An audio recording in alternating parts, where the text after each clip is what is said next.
Hello everyone and welcome back to another video. In this video, I'm going to be showing you the must-ask question that you should ask yourself before making every move. Alright, so let's get to the position on the board right here. So what's going on here? So I was black against Grandmaster Gregory Atzel, and this was played in a Budapest Classical tournament in Hungary. So what's going on here? So we had an endgame here where white has a knight, and in return I have 2 pawns. What was going well for me was white's king was a bit out of the game. So my idea was that if I could activate my rook and then take a couple of his pawns, I could easily make a draw, and it was my turn to play here. So I played rook to e8 with the immediate threat of rook e2 and taking his h1. So white moved up king b3 because he has to activate his king in the endgame. He can't just sit back and relax. And now rook to e2 attacking the h2 pawn. White did not want to lose time with any pawn to h4, otherwise I could go rook e3 and simply take on g3 anyways. So white played knight to c5 with a hidden idea, and after rook h2 I just took his pawn. I thought, okay, the draw is coming very near here.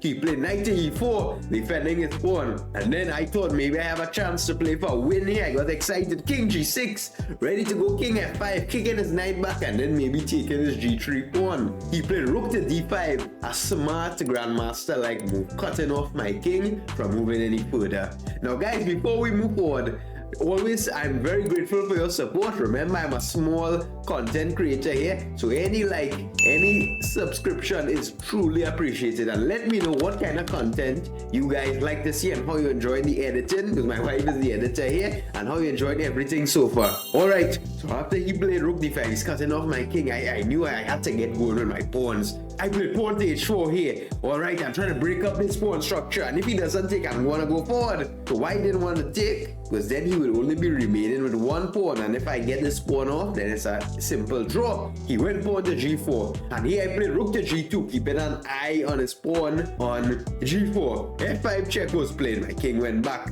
Rook to d7, kicking my king back. King to f8. What is this question you're talking about, Alan-Safar? What is this question? Hold up, the question is coming very soon. Pawn to g5 he played. So remember, we're both in time trouble here. Each side, minutes on the clock, time ticking very quickly. We both have to find the best moves very quickly. So I just took this pawn. What to do? Knight c5 he played. He had some ideas. Some knight g6 check. But I said, okay, I'll just make a queen. What can he do to me?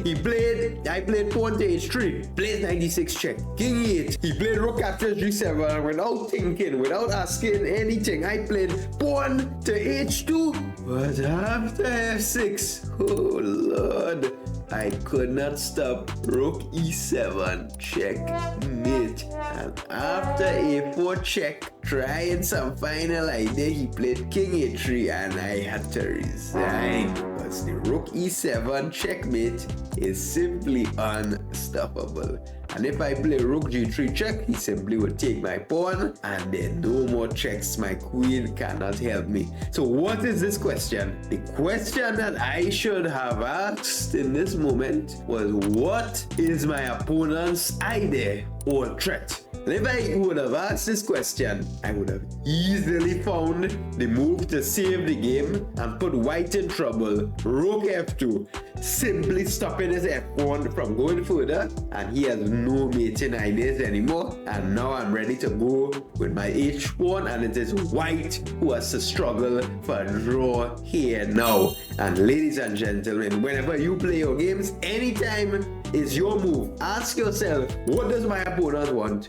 What is his idea? Because chess is a game of 2 players. So whenever your opponent makes a move, he clearly has some idea or some plan in mind. And a large part of chess is stopping your opponent's ideas and then proceeding with yours. Before you make a move, ask yourself, is my opponent threatening anything? Does he have any big idea? If not, go ahead with your own plan. However, if he has an idea or threat and looks like it's going to cause you some trouble, then you should address that first. And that is a very important lesson in chess that took my game to the next level, saved me many points, won me many games, and will definitely help you in your games.